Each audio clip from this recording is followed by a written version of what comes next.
The pro-Hamas, anti-Israel protesters at UCLA who had formed an illegal encampment and refused to leave were taken down by police last night. Now, the law enforcement team included the Los Angeles Police Department, California's CHP or California Highway Patrol, and other agencies, and they began assembling around the UCLA campus late on Wednesday evening. They were preparing to enforce an unlawful assembly order issued due to the ongoing protests and encampment related to the Israel-Hamas conflict. Now, prior to moving in, the police issued several warnings over loudspeakers instructing protesters to disperse or face arrests. In essence, they were giving the mob one final chance to walk away. And naturally, of course, they didn't take it, and so in the early hours of the morning, police in riot gear attempted to enter the encampment at Dickson Plaza. Initial attempts, though, were met with resistance from the protesters who used umbrellas and makeshift shields to block the officers. And so this led to a standoff with police temporarily retreating before making a more concerted effort to clear the area. Now, as tensions escalated, the police employed non-lethal tactics, such as firing flashbangs in to disperse the crowd. And after the initial standoff, the police were able to move in to physically dismantle the barricades around the encampment. This involved tearing down the plywood walls, removing the tents, and clearing debris or trash that had been used by protesters to fortify their positions. Now, the protesters tried in vain to delay the inevitable by forming human chains, and many were arrested, with some being detained with their hands bound by zip ties. There were scuffles and shoving which occurred, with some protesters having their helmets and goggles forcibly removed during the detainment. The protesters, interestingly enough, voiced their frustration and disbelief at the police's previous inaction by chanting, "Where were you last night?" Now, this chant referred to the counter-protesters' attacks on the encampment that had happened the previous night, which went unchecked by the UCLA administration and campus police for hours. Now, as of right now, reports indicate that at least 132 individuals were detained during the clearing. These included both students and non-students who refused to comply with the dispersal orders. Naturally, as the mob was quelled, the complaints from the pro-protester side of the aisle came swiftly.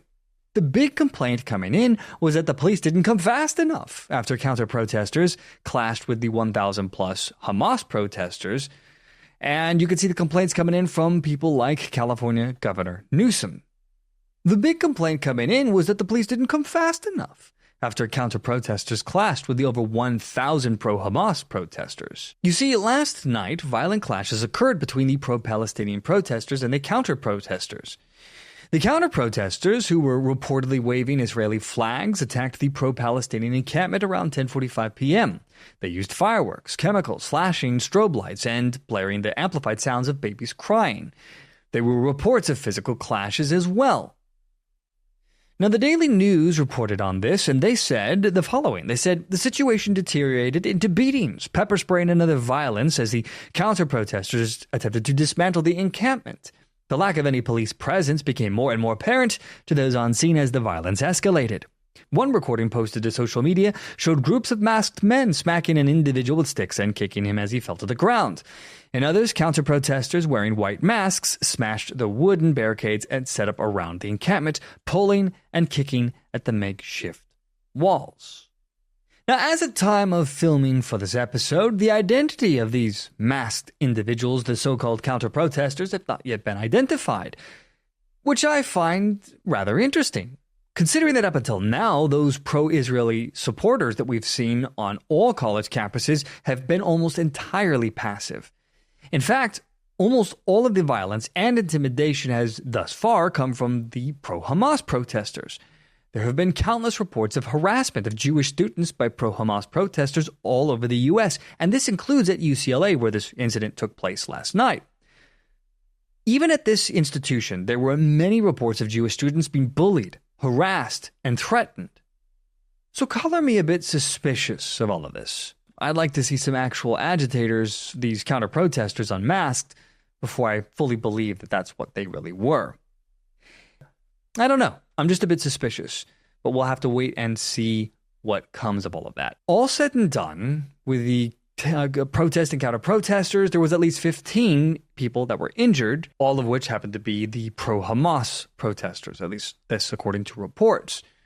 The delayed response by the police is what's drawn all this criticism from both The community, the agitators, and officials, including California Governor Gavin Newsom, who condemned the limited and delayed intervention by the police.